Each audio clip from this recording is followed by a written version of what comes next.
Let's find out how your phone reads your fingerprint. How does the phone recognize my fingerprint? Could a stranger pretend to be me? To access your bank account, unlock your phone, get through the gym turnstile at work, enter the building, sometimes even to vote in elections, you use your fingerprint. There are more than 8 billion people in the world, and it's practically impossible for someone to have the same fingerprint as you. Not even I could pretend to be you. Yeah, not even my identical twin brother, who has almost the same DNA as me, has the same fingerprint as I do. So today we're going to understand how it's possible to identify a person by their fingerprint and how your phone does this in less than a second. To start with, what is the purpose of this little texture? This pattern that everyone has on their fingertips. This has existed since the caveman days. But were they already, like, programmed to have some kind of identifier on their fingertips to unlock a phone? No.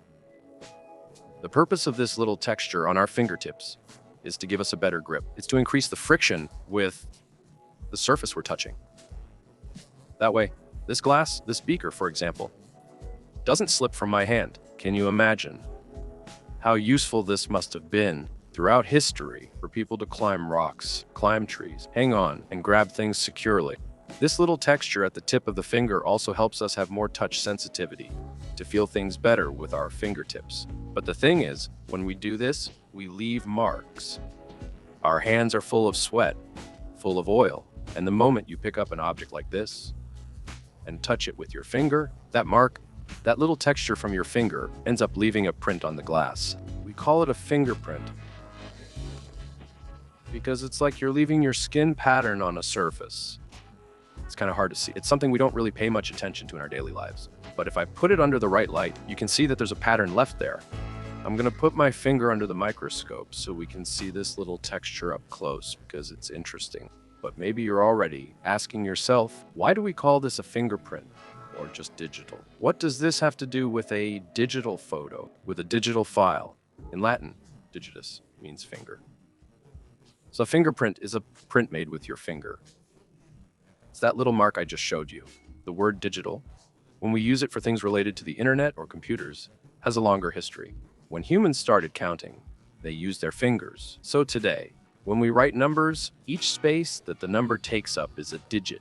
So, if I write 123, you know it's a 3-digit number, 3 digits. A lot of people, for example, dream of having a 6-digit salary. And since the computer inside it stores information and does calculations and everything else, all in numbers, we end up calling the files stored on the computer, everything that's done on the computer, digital. They're files, they're communications that are made in numbers, usually 0 and 1, which are the 2 digits we use for this. But let's go.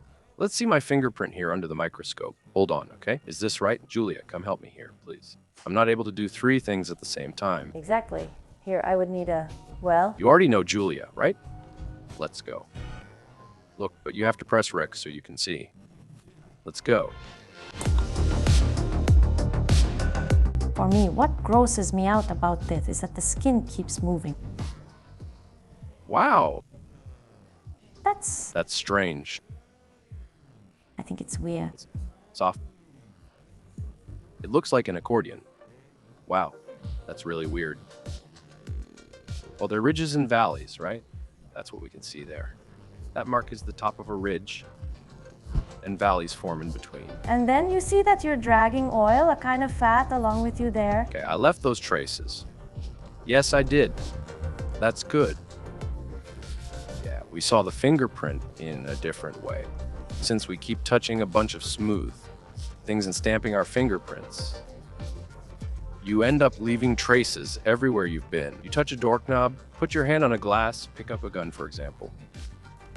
Your fingerprints stay there, and that's why fingerprints stay. They're an important clue for the police to solve crimes. We can't see it, but this studio, for example, has handprints from everyone here, mine, Jansen's, Julia's, Daniel's, all spread out on the objects we've touched. If someone had come in here and done something wrong, we could find out who touched the things by taking their fingerprints, right? By dusting powder on top, lifting it, and finding out who was there. And a cool thing is that it's not just humans who have a texture you can use to identify the individual.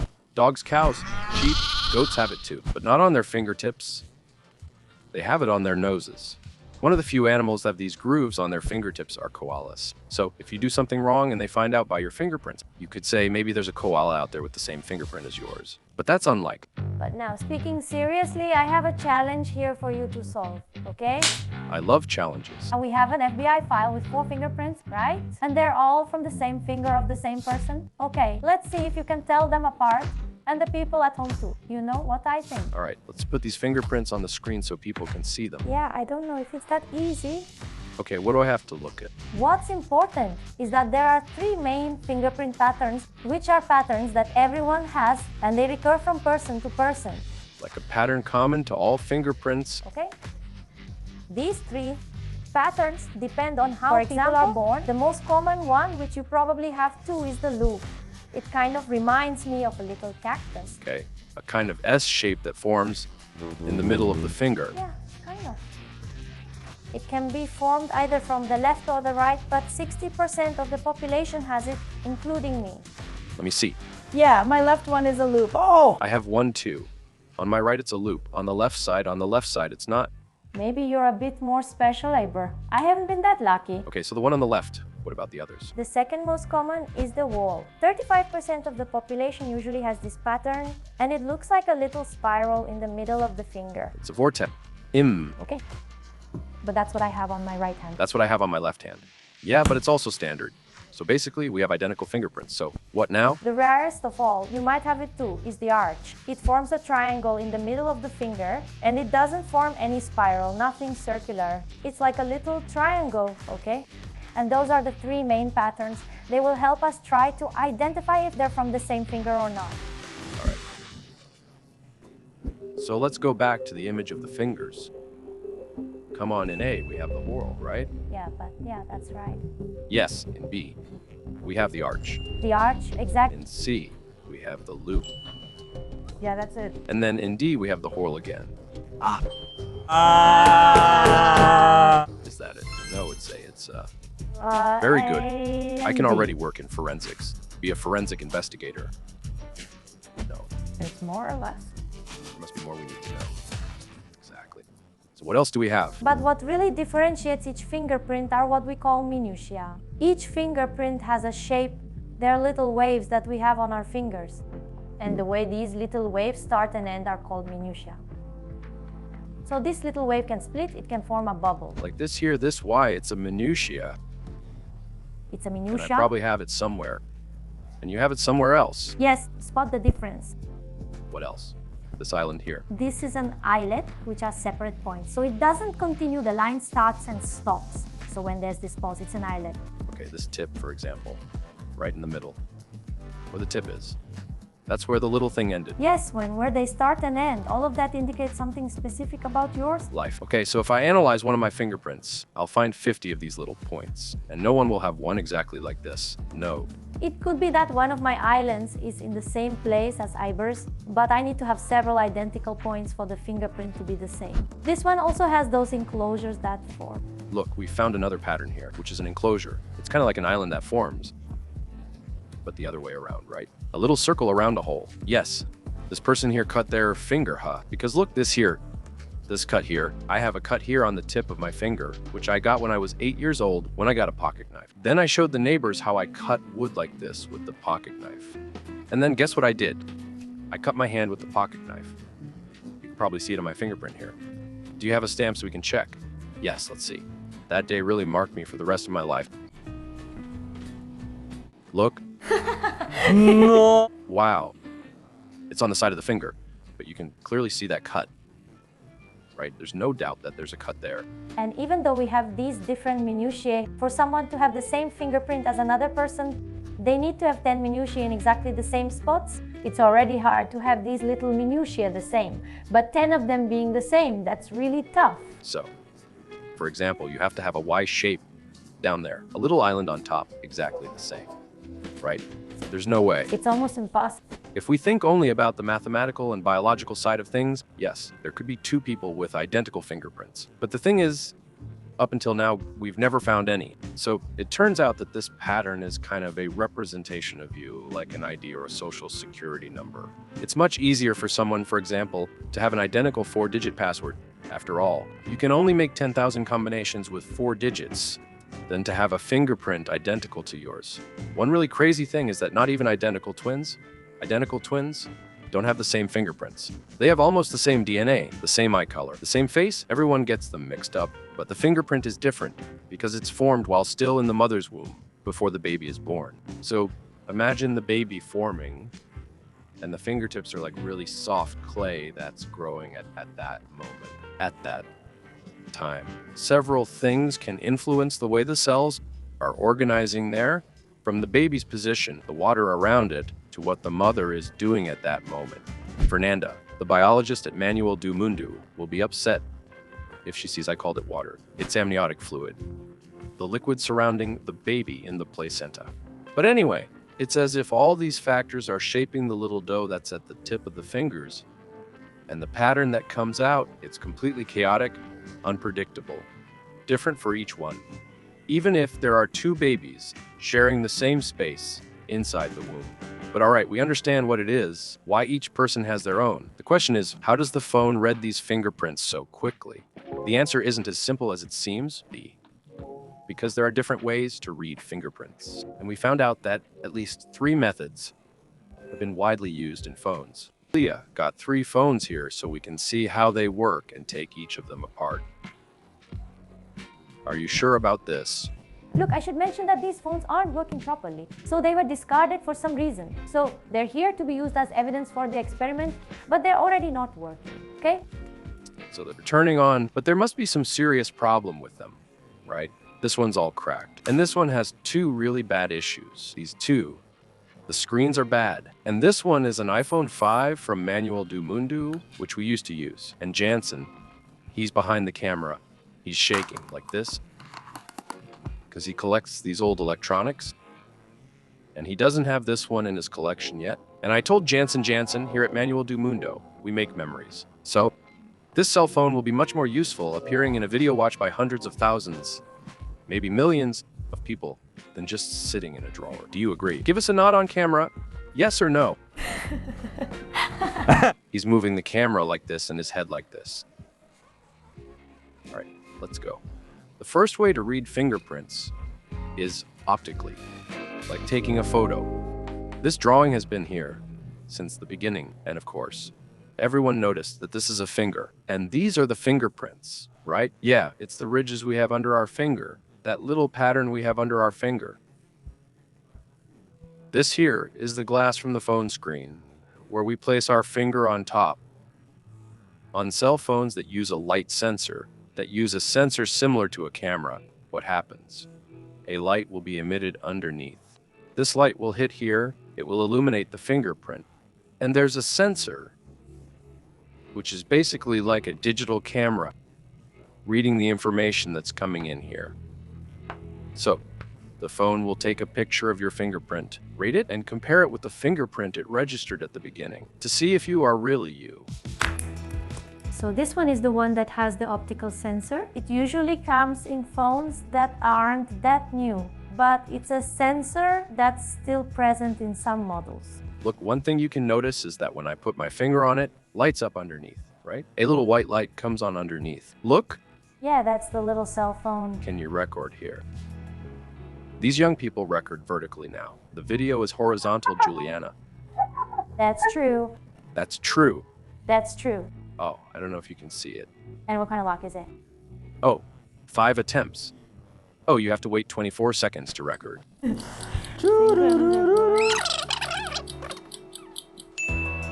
Okay, clearly, a light turned on underneath. It turned on, right? It did. A little white light turned on. And now, are we going to open it to see this light underneath? I'm really excited because apparently it actually has a little camera inside. But we have no idea how to open it. I do have an idea. Look. I just used my fingernail here and it opened. And I feel a little bad about taking this phone apart because it's so cute.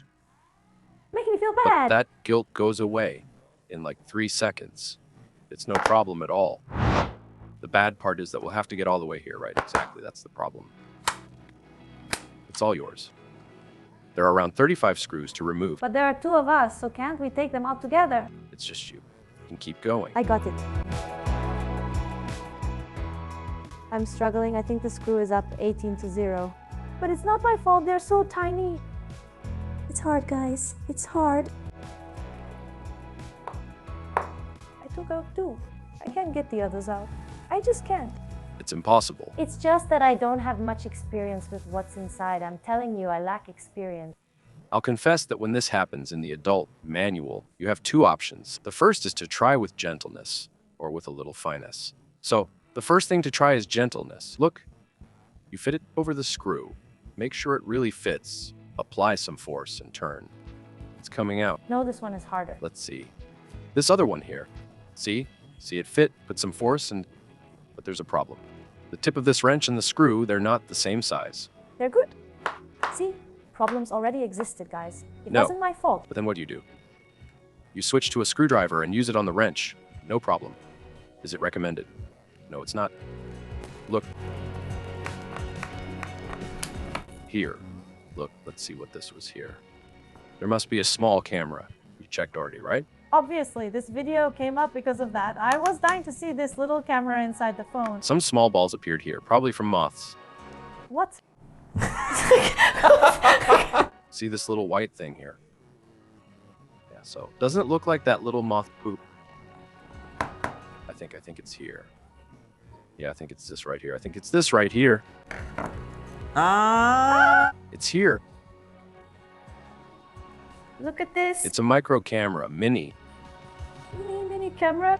It's a camera, a real camera. It's crazy to think that we have the technology to make something like this, right? And it looks like an eye's iris, doesn't it? Yes. Wow, I think it's beautiful. I really don't know what this is. But it's really crazy to think that this is almost the size of a needle tip. You know, if you had no idea this existed inside your phone, I think...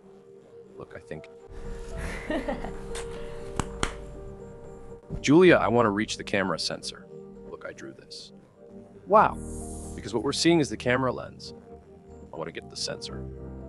Now let's use the fingernail method here, right? It's here. It's here. It's here. Let's look under the microscope. See, this video is even cooler than I thought. This little green screen is the sensor. Wow.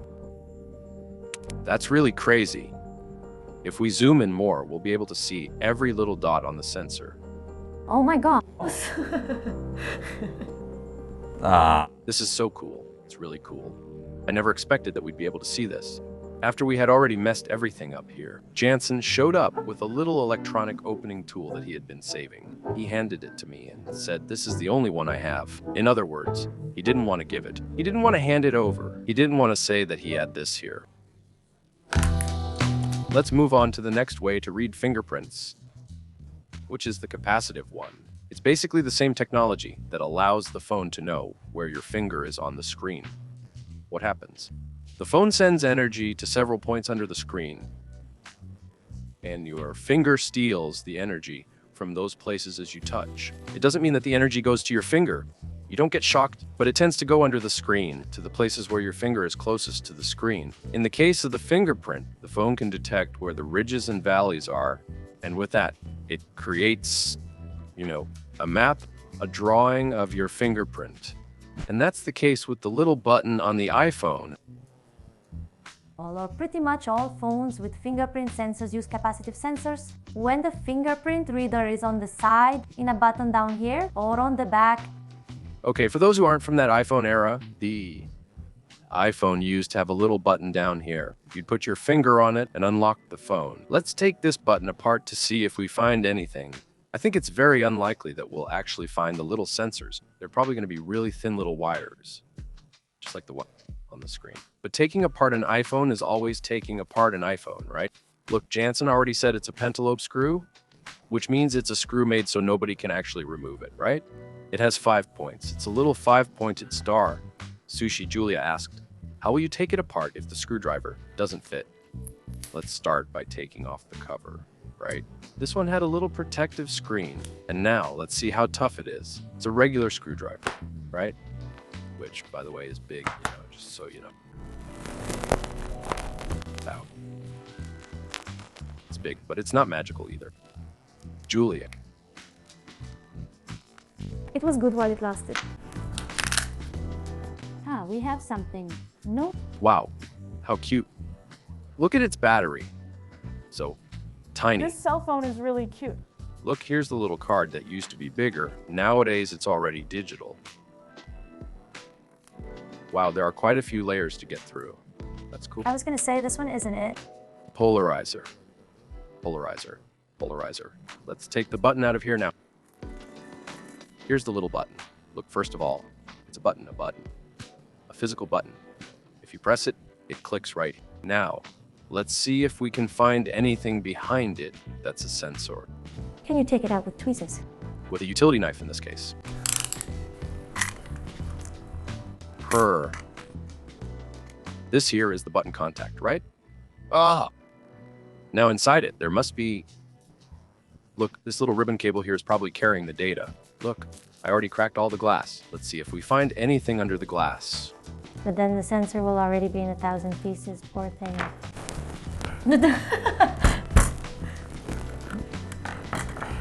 Look at that.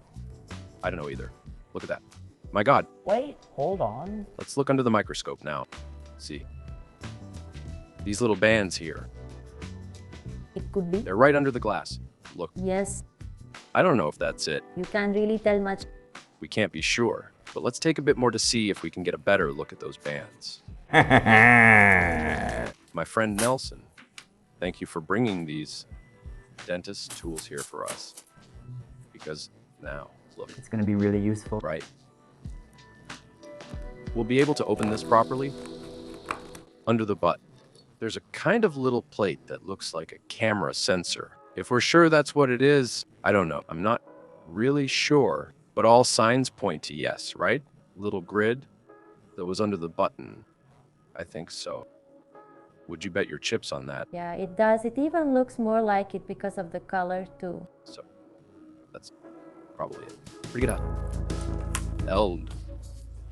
The third way the phone can read your fingerprint is through ultrasound, kind of like how we can see a baby inside the womb. How does that work? We're going to have a tiny speaker, a microscopic speaker, inside the phone that emits sound at a frequency we can't hear. That means the sound vibrates faster than the sounds we normally hear. It's so fast that the human ear can't hear it. This sound will hit the ridges in your fingerprint, these little curves, and will be reflected back to the sensor. I drew a kind of microphone here, but that's pretty much what it is. It's a microphone that picks up this sound. I'm simplifying because the phone might have more speakers, more sensors, and so on, but the important thing is this: the sound will hit these walls and reflect back here. When the wall is closer, it can tell that the sound is arriving faster. When the wall is farther away, the sound takes a little longer to arrive. With this, it can create a kind of map in 3 dimensions. Your fingerprint. That's pretty crazy, right? I doubt we'll find this inside the phone, but let's try. Look, on this phone, the fingerprint sensor is right in the middle of the screen. So, my point is this sensor is actually on the screen. It's not underneath the screen like the others. So, I don't know if we'll be able to see the sensor exactly. Let's mark the spot where it is so we can look for it inside. Let's mark it properly here. Really? This isn't going to help at all, but let's do it. Nothing tricky so far, right? That little plastic thing from Jansen, really. So Jansen, what about this? The thing lasted a second. My hand. Jansen, I'll buy another one later at Julio's. It's the only one I have. It's the only one I have. Don't ruin it. Look, I'm really sorry. As Daniel would say, Beria has walrus hands. How do I take this off without poking it? No. Calm down, calm down. If we were going to pull a tooth, how would we do it, right? I'm afraid of messing up this little thing here. How do you create memories? No, I don't want to ruin my tools. Be careful with that thing. No, it's not. Stuck on so tightly that when you pull it, it stretches the whole bottom of the battery. Look. Julia, wait a minute. Hold on. Look at the mark here. Look at the sensor on the back. This one was easy, huh? Is that really it? No, it has to be. It's glass glued to glass. Let's see what we can see from this under the microscope. But I don't have much hope, honestly. It's because it's weird. Yeah. We can't really understand exactly what it is because it's really tiny. But look, there's something written right here. So what does it say? Can you see the P there? No, not the P. No. Oh, guys. The last one came out. Here. Look, there it is. No. But you couldn't see it. Not yet. No, yeah. To be fair, you couldn't see it. Which one is NM027? Is that it? Guys, how do you write this small? Seriously, we're looking at this with a microscope at 100 times magnification. That's why these sensors are the most advanced. Like the most recent one for cell phones is the ultrasonic one. It makes a lot of sense. And that's why we can't see it either. Look, with the naked eye, we can't read that. Not in a million years. You wouldn't guess there's something written there? Yeah. I think I ended up destroying everything, but look, it's beautiful to see under the microscope and to think that humans have the ability to write things at this level of detail, right? Okay, but is it safe or not? Can you use a fingerprint? What is this? Well, first, fingerprints are unique, right? As far as we know, there aren't two people with the same fingerprint. So the probability of someone having the same fingerprint as yours is practically zero. Okay, it's much harder for someone to have the same fingerprint as you than for someone to have the same car key as you, the same alarm signal as you, or the same password as you. So theoretically, it's a very secure thing, but who guarantees that these sensors here are actually capturing a fingerprint? That they are high-resolution sensors, that they really capture every, what did you call it? Minutiae, that they capture 10 minutiae with complete precision. I don't know. I can't vouch for it either. But I'd use fingerprint unlock on my phone without issue. I think it's much safer than using a password like 234 or using a pattern. Those patterns that everyone behind you can see, that get marked on the screen when your finger is dirty. You swipe and the pattern stays there. Do you agree? Yes. Yeah, it's really the safest way. We ended up seeing much more in this video than I expected, don't you think? Absolutely. I didn't expect to see half the things we found here. Yeah, it was great. I still want to spend half an hour here checking out cell phone stuff under the microscope. The cell phone can't handle it anymore. It's basically begging for help. There's a really old video where we taught how to lift fingerprints using charcoal and a brush. It's really easy to do at home. I'll leave this one as the main suggestion. But Julia, who's a chemistry student and from chemistry time, she prefers a more complicated but prettier way to do it, which is using iodine. So in the video description, I'll also leave the link to the video where we lift fingerprints using iodine, which looks really nice.